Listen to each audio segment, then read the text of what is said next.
Well, hello there, my fellow codfish. Good times with Scar here, bringing you some super awesome Modern Warfare 3 gameplay. We're rolling with the KSG. We don't have a lot of attachments or proficiencies on board with this, but we're still going to make the most of it and have a good time. Two evenly matched teams out for a victory here, and I hope you guys enjoy.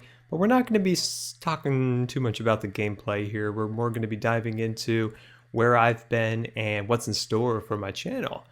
So if you guys don't enjoy these types of videos about myself, my normal Minecraft videos and new videos will be coming out very soon. And if you don't enjoy the Modern Warfare 3 but would like to hear the commentary, just put the browser down, listen to the audio, play some Minecraft. That's what I would do in your case. So let's get into today's video. So, as some of you guys know, some of these down periods where I just disappear for a while are unfortunately caused by my health and most likely being in the hospital. And that's the case again with this recent disappearance, if you will. As you know, in the middle part of the summer, I had a very bad bloodstream infection caused by my PICC line. But I was able to get over it and come home and start making some videos again.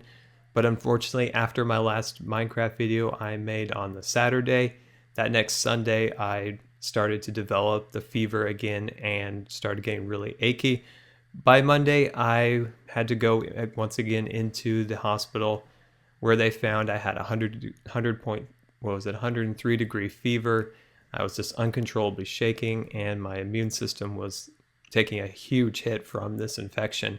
If you know anything about blood counts, my white count was around 1 and my neutrophil count was around 150 to 250, which is severely neutropenic.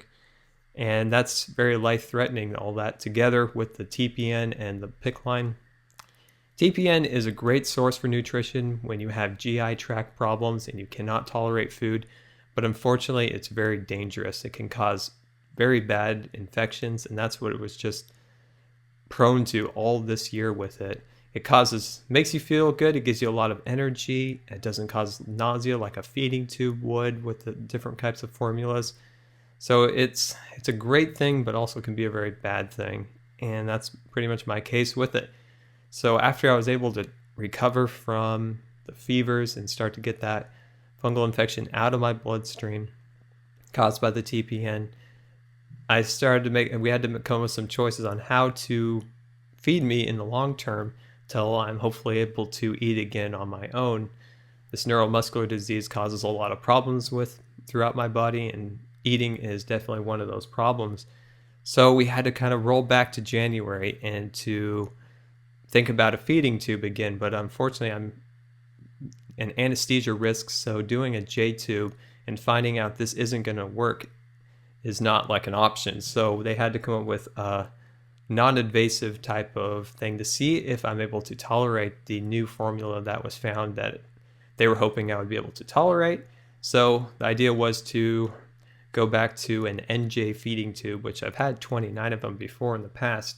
So I was not looking forward to going back to that again, but I had to. And so we went down to radiology. It usually takes about 15 minutes to place, but unfortunately the radiologists I had were not really experienced in what they were doing, and 2 hours later they were able to finally place the NJ feeding tube after I asked to have a specific radiologist do it, who was in charge of radiology at the children's hospital, who used to place them all in myself. It took her 5 minutes, whereas the other ones took 2 hours.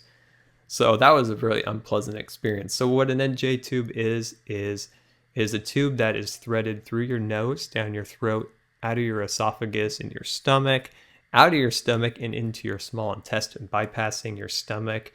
And so if you have some problems with your stomach with food, this bypasses it without having to do the surgery. So it was a test to see if I was able to tolerate it, and I am, and I'm tolerating it really well, so I'm doing really good on that account.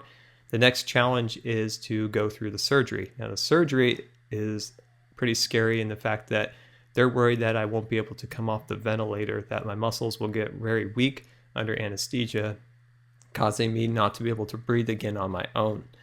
So that's kind of the concern right now with the surgery, but it is scheduled and they've weighed all the odds and it seems to be the right thing to do at the time.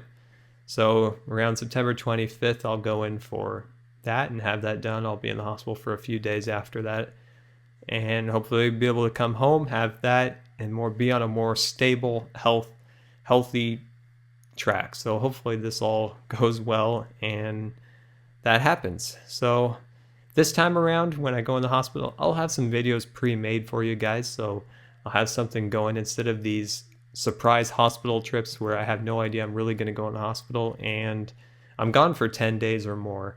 And you guys kind of miss the videos, and you guys really do kind of lift my spirits when I'm in the hospital. I was in the hospital last, I broke 5,000 subscribers, and that really kind of put a smile on my face when I was going through a lot of not so great things.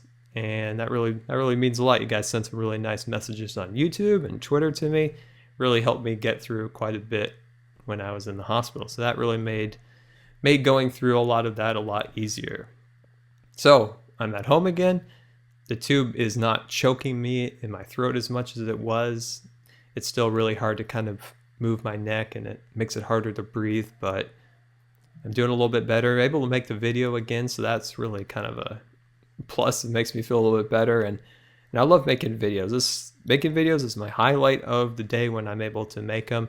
I'm not able to make them every day like some people can, but hopefully in the future I'll get some more strength again, and I'll be able to make 2 or 3 again each week, because that's what I love doing this, and you guys seem to be enjoying them, so I'll keep making them as long as you guys want them. And I've got some really great things for the future. I've got my push button living series of redstone tutorials that I'm going to work on. Kind of a new, but I'm learning how to do it. We're going to do some cool automated farms for Scarland. Next series we're going to work on is I'm going to give you guys a little tour of an awesome server that I've been working on with my friends. So we'll tour that, take a look at some of the cool buildings been built there. Our world is, or our island in particular, is an all legit island. Some of the other islands, people have done the creative and done some cool things too, but our island's totally 100% legit, so it's pretty cool. So you guys will have a kind of get to take a look at that. You can join us if you would like. Take a look at the server, look at what we've built. And we're going to get back into our super awesome Minecraft episodes. We're going to finish that tree, and we'll finally put this world up for download. That'll be awesome. As you guys know, I'm a bit of a perfectionist, and when I see something not 100% built or something not to my liking, I just like say, oh, I gotta finish that. And unfortunately, that's why my video or my world is never up for download, but it will be. Once we finish this tree farm, we're going to put some cool storage areas in it for the saplings and the wood we collect from the farm, and maybe a few other fun things in the tree. We're going to be done with that. The world will go up for download. You guys will be able to explore Scarland, kind of look at the things that you've seen me build. Hopefully you guys enjoy walking around and taking a look at it. So that's about it for today. New Minecraft video coming very soon. And I always really appreciate you guys taking the time to watch my videos and to send me messages. It really means a lot. It really helps me get through things that aren't so great. So, well guys, we will see you later. And if you like, follow me on Twitter. I've got some funny jelly pictures I would like to post later. So we'll see you later.